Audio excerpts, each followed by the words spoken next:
Hello friends, welcome to our channel. This is Avinash. It's our third lecture on Limitation Act. In this lecture, we will cover Part 3 of Limitation Act. Part 3 of Limitation Act deals with computation of a period of limitation. म्हणजे लिमिटेशनचा जो period आहे तो कशा पद्धतीने मोजण्यात येतो. या section 12 ते सेक्शन 24 हे पार्ट 3 मध्ये डील करतात. तर आपण सेक्शन 12 पाहूया. Provision has to exclusion of a time in legal proceeding. यामध्ये आपण 4 पार्ट केलेले आहेत. त्यामध्ये first day of computing. In computing the period of limitation for any suit, appeal or application, the day from which such period is to be counted shall be excluded, that is the day which is cause of action happen. तर first पार्टमध्ये असं म्हटलेलं आहे, लिमिटेशनचा period मोजताना जो प्रथम किंवा पहिला दिवस असतो तो दिवस एक्सक्लूड केला जातो. जसं की जो प्रथम दिवस म्हणजे जो कॉज ऑफ ॲक्शन ज्या दिवशी घडते तो दिवस एक्सक्लूड केला जातो. सेकंड पॉईंट आहे copy of a decree. In computing the period of appeal or revision or review of a judgment, the time required for obtaining a copy of a decree or order shall be excluded. ज्यावेळेस एखाद्या जजमेंटवरती appeal, revision किंवा review file करायचं असतं त्या वेळेस कोर्टाची certified म्हणजे जी डिक्रीची जी certified copy आहे किंवा ऑर्डरची जी सर्टिफाईड कॉपी आहे ती रिक्वायर्ड असती आणि ती कॉपी मिळेपर्यंतचा जो टाईम आहे तो एक्सक्लूड केला जातो. आपण एक एक्झाम्पलमध्ये पाहूया.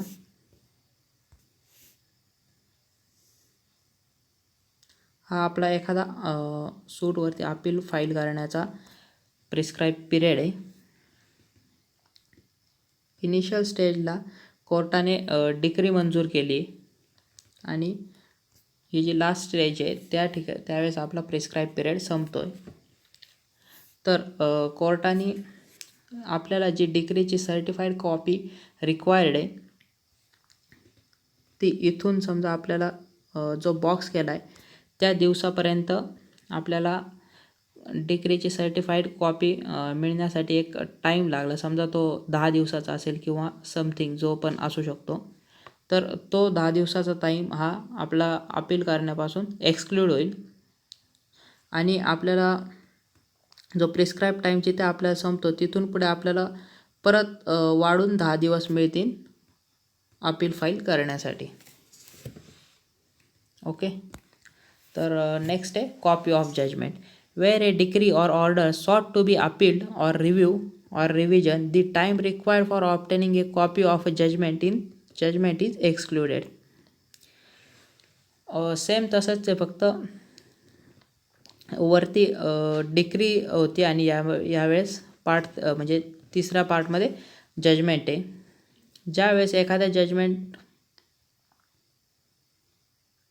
ज्यावेळेस एखादी डिक्री किंवा ऑर्डरवरती अपील, रिव्ह्यू किंवा रिव्हिजन करायचं असतं त्यावेळेस जी जजमेंटची जी सर्टिफाईड कॉपी आहे ती मिळेपर्यंतचा जो टाईम आहे तो एक्सक्लूड केला जाईल.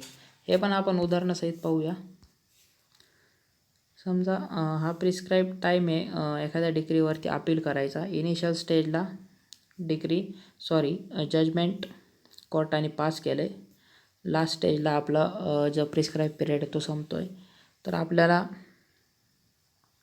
इनिशियल स्टेजपासून बॉक्स केला आहे तिथपर्यंतचा टाईम ही जजमेंटची कॉपी मिळायला लागला तर तो टाईम एक्सक्लूड होईल आणि आपल्याला जो प्रिस्क्राईब टाईम संपला आहे तिथून पुढे तितकाच टाईम वाढून मिळेल. समजा जर आपल्याला 10 दिवस जजमेंटच्या कॉपी मिळण्यासाठी लागले तर तो टाईम एक्सक्लूड होईल आणि ज्या दिवशी समजा अपील करायला 30 दिवस लागतात तर तिथून पुढे 30 दिवसानंतर आपल्याला 10 दिवस वाढून मिळतील. यानंतर fourth point copy of award.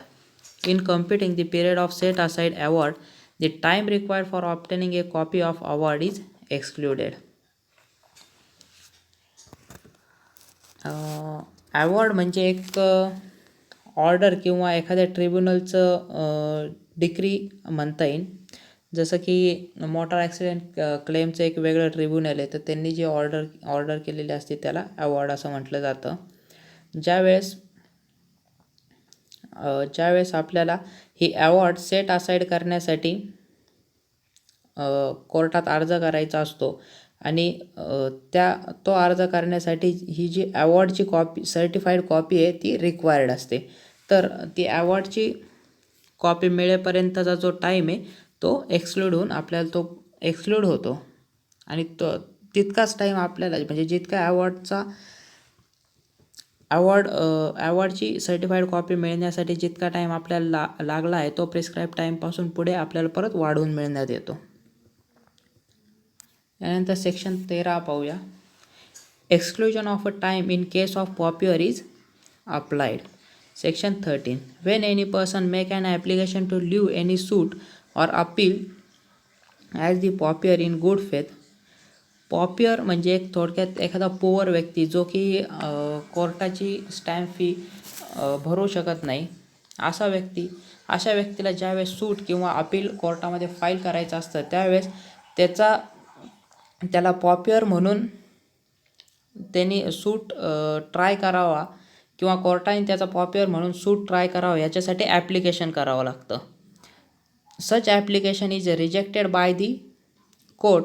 The time is spend for rejection of application from the date the application made such a time period is excluded. आणि जे कॉपियरनी जे ॲप्लिकेशन केलेलं आहे की त्याचा सूट कॉपियर म्हणून चालावा, जर ते ॲप्लिकेशन जर रिजेक्ट झालं तर तो जो त्यांनी जेव्हापासून ॲप्लिकेशन केलं आहे त्याचं ॲप्लिकेशन रिजेक्ट होईपर्यंतचा जो टाईम आहे तो पूर्ण टाईम एक्सक्लूड होतो. उदाहरणार्थ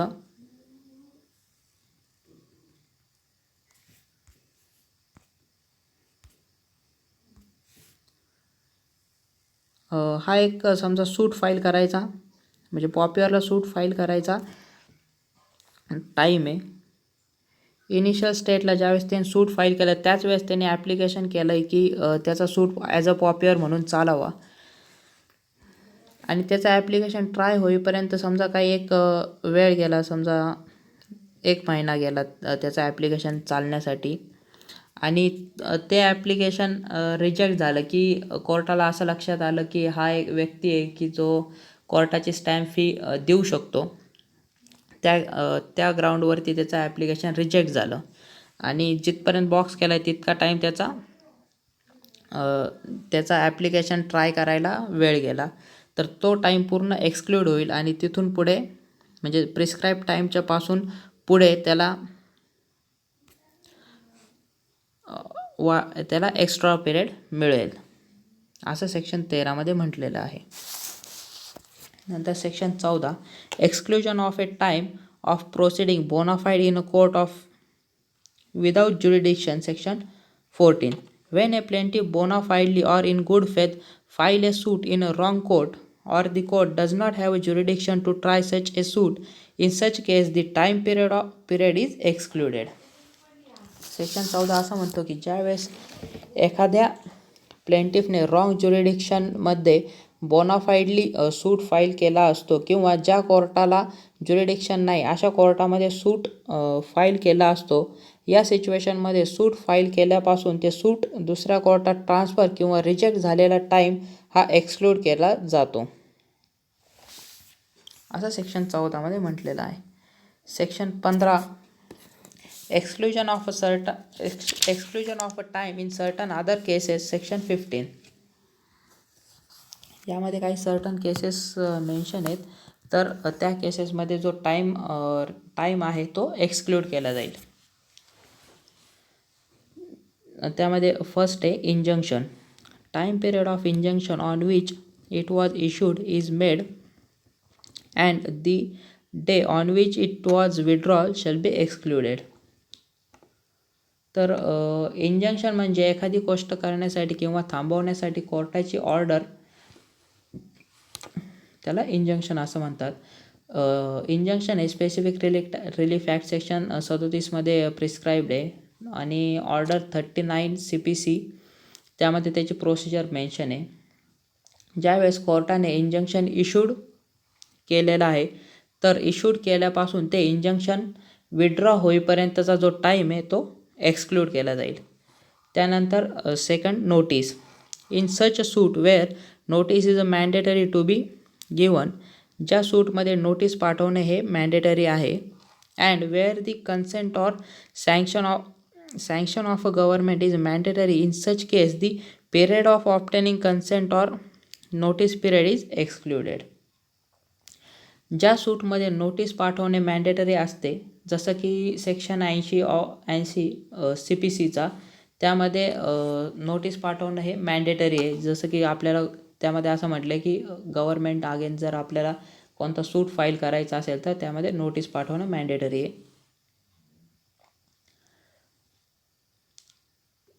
तर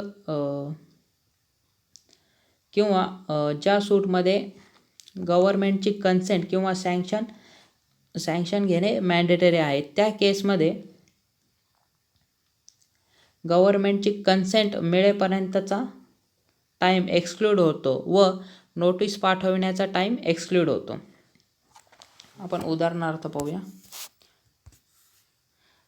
समजा हा प्रिस्क्राईब टाईम आहे आपला आणि इनिशियल स्टेजला कॉज ऑफ ॲक्शन घडलेली आहे.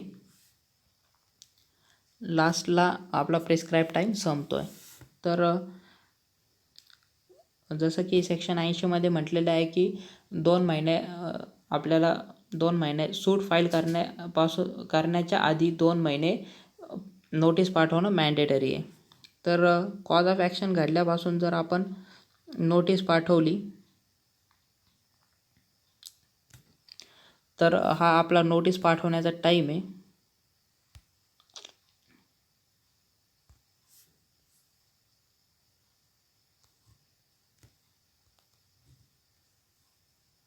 हा आपला नोटीस पाठवण्याचा जो टाईम आहे तर तो टाईम एक्सक्लूड होईल आणि आपल्याला प्रिस्क्राईब टाईमपासून पुढे तितकाच टाईम म्हणजे 2 महिन्याचा टाईम वाढवून मिळेल.